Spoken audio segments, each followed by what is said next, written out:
നൂറുദ്ദീൻ രക്ഷിച്ചു വന്ന മനുഷ്യരെ ആരും നമുക്കറിയില്ലല്ലോ, ആരാണ് രക്ഷിക്കാൻ വന്നത്. ഇപ്പോൾ നമ്മൾ തമ്മിൽ ആദ്യമായിട്ടാണ് സംസാരിക്കുന്നത്. നൂറുദ്ദീൻ്റെ വിളി കേൾക്കുമ്പോൾ നൂറുദ്ദീൻ്റെ പരിഭ്രമമാണ് എൻ്റെ ഉള്ളിൽ വലിയ ഭീതി ഉണ്ടാക്കിയത്. ഇപ്പോൾ നൂറുദ്ദീൻ പറയുമ്പോഴാണ് അതിൻ്റെ കുറച്ചുകൂടി ഗൗരവം മനസ്സിലാവുന്നത് എനിക്ക്. നൂറുദ്ദീൻ നമുക്കിനി ആ സ്ഥലത്ത് ഇനി അത് പുനർനിർമ്മിക്കാൻ പറ്റുമെന്നൊന്നും അറിയില്ല, ആ മനുഷ്യരെ എന്ത് ചെയ്യാൻ കഴിയുമെന്നും അറിയില്ല. ഞങ്ങളൊക്കെ ഒരുമിച്ചുണ്ടാവും നൂറുദ്ദീൻ. കേരളം ഒരുമിച്ച് ഒറ്റക്കെട്ടായിട്ട് നിൽക്കുന്നുണ്ട് നൂറുദ്ദീനും ഉണ്ടകൈക്കും ഒക്കെ ആയിട്ട്.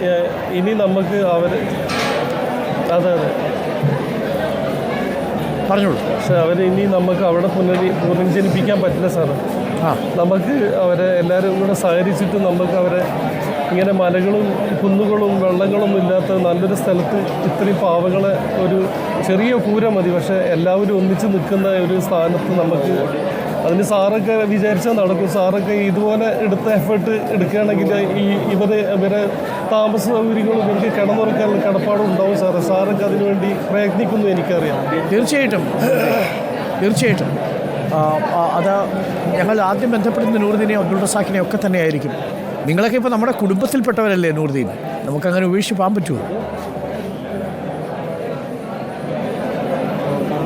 അത് വെറും വാക്കായിട്ട് എടുക്കണ്ട, നമ്മളെല്ലാവരും ഉണ്ടാവും. ഇതിനകം തന്നെ ചില നീക്കങ്ങൾ നടത്തിക്കഴിഞ്ഞു. ഞങ്ങൾ വാർത്താസംഘത്തിന് ഞങ്ങൾക്ക് ചെയ്യാൻ പറ്റുന്ന രീതിയിൽ കുറച്ച് സ്ഥലവും വീടും വെച്ച് കൊടുക്കാമെന്നുള്ളത് കോഴിക്കോട് ബിഷപ്പുമായിട്ടൊക്കെ ചേർന്ന് നമ്മളിപ്പോൾ തീരുമാനിച്ചിട്ടുണ്ട്. അത് ഞങ്ങളുടെ ഭാഗത്ത് നിന്ന്. പക്ഷേ അതിനേക്കാൾ വലിയ സഹായമാണ് അവിടെ വേണ്ടത്. ഞങ്ങളെല്ലാവരും അതിനൊപ്പം തന്നെ നിൽക്കുന്നുണ്ട്. അപ്പോൾ നന്ദി നൂറുദ്ദീൻ.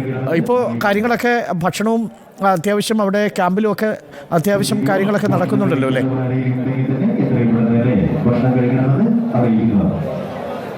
എല്ലാം നന്നായിട്ട് നടക്കുന്നത്. ഞാനിപ്പോൾ ക്യാമ്പിലാണുള്ളത്.